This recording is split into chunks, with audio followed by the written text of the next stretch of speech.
Halo guys, kembali lagi dengan saya Kalima Sada dari Akademi Kripto. Kali ini kita akan membahas prinsip ketiga di dalam investasi, yaitu adalah keterbukaan. Apa itu keterbukaan? Dan kenapa keterbukaan membawa kemenangan? Jadi gini, hampir semua orang yang sukses di bidang apapun yang saya tahu, itu selalu terbuka dengan peluang. Dan mereka tidak menutup diri terhadap apapun. Misalkan mereka dengar sesuatu ya, mereka excited untuk mendengarkan. Misalkan mereka tahu sesuatu ini bisa menghasilkan uang, mereka akan sangat excited dengan suatu hal tersebut, dengan project tersebut ya, dengan investasi tersebut ya, dengan bisnis tersebut. Sehingga orang yang menutup diri ya, memiliki pikiran yang close-minded, ini cenderung tidak terbuka dengan kemenangan. Karena di dalam hidup, ini adalah game probabilitas. Semakin banyak teman-teman mencoba, itu peluang teman-teman menang itu semakin tinggi. Sama sebelum saya masuk ke kripto ya, dulu saya juga pernah bisnis F&B, gagal. Bisnis properti ya, juga gagal ya. Dan juga bisnis pakaian ya, juga gagal. Karena apa? Karena saya mungkin memang tidak cocok ya di bidang tersebut. Sampai saya terus mencoba dan akhirnya bertemu di market kripto di 2018. Sehingga di situ ya, saya ketika saat itu menutup diri terhadap kripto ini tidak mungkin ada saya yang sekarang. Sehingga teman-teman harus mengakui kalau di luar sana itu banyak orang yang lebih hebat, banyak potensi yang bisa lebih tinggi, yang mana teman-teman jangan puas terhadap sesuatu yang dalam tanda kutip memberikan keamanan dan juga kenyamanan.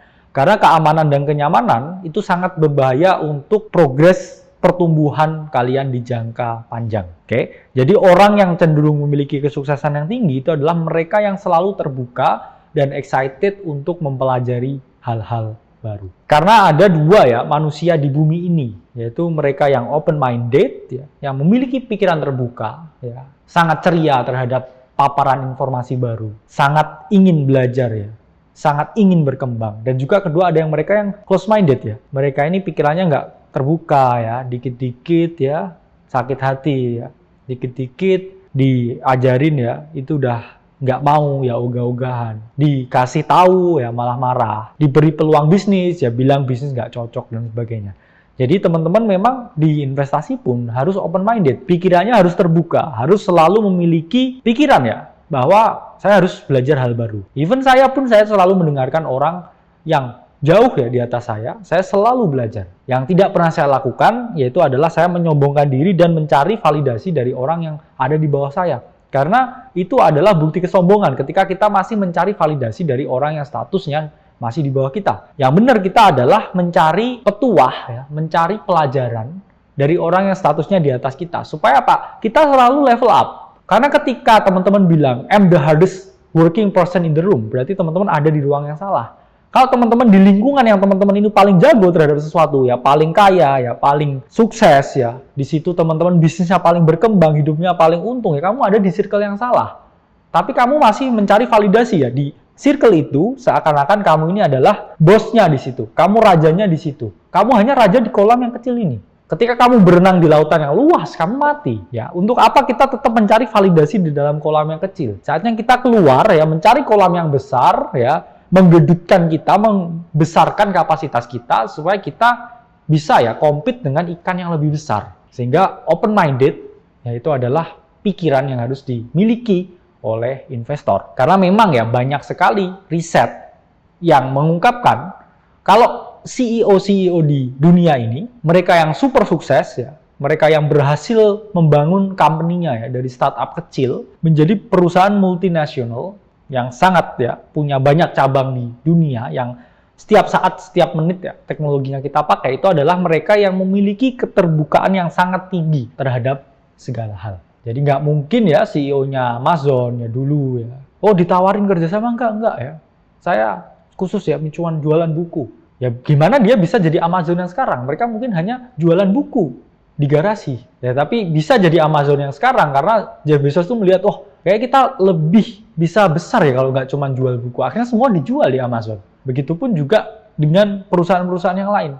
Kadang mereka memang harus memiliki keterbukaan terhadap sesuatu yang lebih menguntungkan. Karena keterbukaan pun ya ini membawa peluang kita ya terhadap kesuksesan. Jadi semakin kamu terbuka, peluangmu sukses itu akan semakin tinggi. Tapi kalau kamu itu semakin tertutup ya terhadap sesuatu, takut terus terhadap sesuatu, ini peluang kesuksesanmu itu juga akan semakin turun. Sehingga kata kunci ya yang teman-teman harus tekankan itu adalah adaptasi. Karena market itu tempat yang sangat dinamis ya. Mungkin kamu dulu bisa sukses di market karena hanya berinvestasi di DeFi. Terus kamu pengen strategi itu kamu ulang, sementara marketnya ini berubah, dunia berubah ya, people change, world also change ya, the world is never been the same. Setiap tahun itu selalu ada bisnis baru ya, kemudian ada dinamika politik baru ya, keadaan ekonomi baru, kemudian ada masalah baru, ada kejahatan baru, ada virus baru. Selalu ada dinamika yang berubah. Sementara kamu tetap melihat dunia ini dengan kacamata yang sama. Ya. Saya pun mata saya sudah agak bermasalah, tapi saya beli kacamata. Itu kan saya beradaptasi dengan keadaan. Saya menerima fakta bahwa fisik saya, tubuh saya berubah. Sehingga saya tidak menangisi itu. Ya. Tapi saya mencari solusi, karena saya pragmatis, saya harus adaptif. Karena saya percaya di kripto ini ada dua orang, yaitu orang yang masuk ke partai cuan, ya, kedua orang yang masuk partai ego. Partai cuan ini yang dipikir cuan. Saya pengen untung, saya harus ngapain? Sementara orang yang ego ini masuk kripto karena merasa kripto ini keren. Enggak, kripto ini enggak keren. Masih banyak di luar sana itu yang lebih keren. Ya. Orang ada yang astronot ya, melihat bumi ya dari bulan. Itu keren menurut saya. Ya, jadi kamu jangan merasa masuk kripto, wah saya keren-kerenan. Habis itu berhenti di situ aja. Kamu ke sini cari uang. Kamu ke sini ingin mengembangkan portofoliomu. Kamu di sini ingin berkembang. Jangan masuk kripto karena merasa keren ya, habis itu merasa ini adalah masturbasi mental saya. Saya anak DeFi, saya anak NFT. Fuck everyone else ya. Kamu bukan siapa-siapa ya. Kamu bukan siapa-siapa. Sehingga kamu di sini bukan main bener yang salah ya. Kamu di sini untuk main untung atau rugi ya. Itu adalah hal yang kamu harus terapkan di dalam mindset. Sehingga orang-orang yang di partai cuan ini melakukan apapun ya untuk memperoleh keuangan. Ya, orang di partai cuan, orang yang selalu menggunakan setiap kesempatan untuk memperoleh keuntungan. Sementara partai ego, ini mereka ke market hanya untuk memuaskan ego mereka, bukan memperoleh keuntungan. Contohnya apa orang di partai cuan? Meme coin lagi naik. Ya udah saya nggak usah berinvestasi ke aset-aset yang fundamental. Saya chase the pump of meme coins. Dan sementara orang yang di partai ego, oh kenapa membeli aset yang nggak ada underlying-nya? Kenapa saya harus meninggalkan? Itu kalian di partai ego. Kamu kesini mau main bener salah atau main untung rugi. Jadi kamu harus terbuka terhadap peluang karena investasi itu bukan agama. Investasi bukan agama. Investasi adalah kegiatan untuk mengembangkan modal kalian ya sesuai dengan risiko ya dan juga tingkat keuntungan yang teman-teman taker. Itu adalah investasi. Kalau teman-teman masih di partai ego, ya udah mungkin cocoknya join partai politik ya, join organisasi A, ikut gerakan forum misalkan B gitu ya. Atau ikut jadi LSM ya, LSM tertentu ya. LSM misalkan ini apa partai orang paling pintar. Nah itu mungkin teman-teman cocoknya di situ.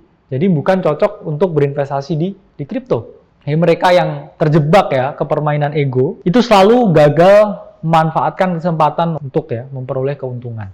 Mereka hanya di dalam fase saya benar, saya merasa paling benar, saya merasa paling pintar. Tapi kok nggak berkembang ya?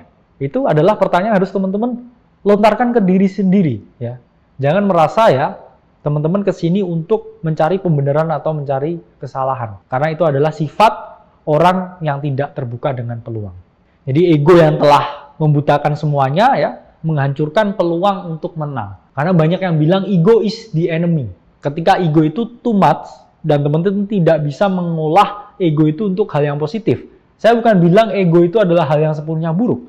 Karena tanpa ego tidak ada determinasi. Dan tanpa ada determinasi, teman-teman tidak akan melakukan segalanya untuk menang. Tapi ego yang buruk itu adalah ego yang tidak membuat teman-teman ingin meraih kemenangan, tapi ego untuk diakui benar. Itu adalah hal yang harus teman-teman hindari. Ya, jadi jangan pernah ya mengotak-ngotakan investasi. Karena itu bentuk pemuasan ego dan juga teman-teman melabeli ya, investasi ini baik ya, investasi ini buruk, investasi ini bla bla bla ya. Lihat tingkat keuntungannya, akses juga resikonya, terus saya harus positioning di mana ya. Keuntungan di sini, resiko di sini ya. Saya harus akses di tengah-tengah. Positioning saya di tengah ya. Saya antisipasi ketika dia rugi, saya tidak drawdown terlalu besar hingga saya mengalami kehancuran finansial, tapi ketika dia untung, saya bisa ada di fase di mana saya memperoleh financial freedom. Jadi investasi tidak dilihat baik dan buruk, tapi untung dan rugi. Untungnya berapa, ruginya berapa. Lebih banyak untungnya atau lebih banyak ruginya. Ya, jangan, oh ini benar, oh ini salah. Karena benar dan salah itu tidak bisa diukur secara objektif.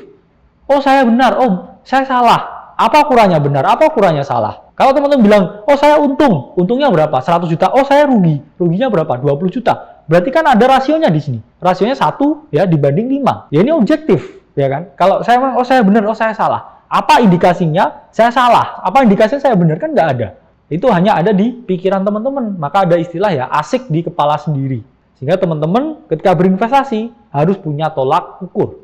Karena uang itu tidak memihak. Ya. Uang itu adalah alat yang menurut saya di dunia ini paling demokratis. Ketika kamu di-serve terhadap uang, uang itu akan datang ke kamu. Ketika kamu itu nggak layak mendapatkan uang, ya uang ini tidak akan pernah menghampirimu. Karena uang ini adalah alat yang paling demokratis. Uang pun berhak memilih, ya memilih ownernya. Dan itu cara bekerjanya dunia. Ya. Kalau teman-teman di fase yang ya tidak menyadari ya bahwa uang itu juga memiliki keterpihakan, selalu berpihak pada mereka yang menang. Jadi harus ya keuntungan berbanding lurus dengan keterbukaan. Jadi selalu berpikir memanfaatkan di mana likuiditas ini mengalir. Jangan mengejar ya, ini harusnya ini harusnya ini dan seperti ini, tapi kehilangan esensi utama bahwa kamu investasi untuk memperoleh keuntungan. Sehingga uang bergerak kemana saja dan teman-teman tidak boleh malu untuk menjadi seorang oportunis. Saya Kali Masada dari Akademi Kripto, sampai berjumpa di video selanjutnya.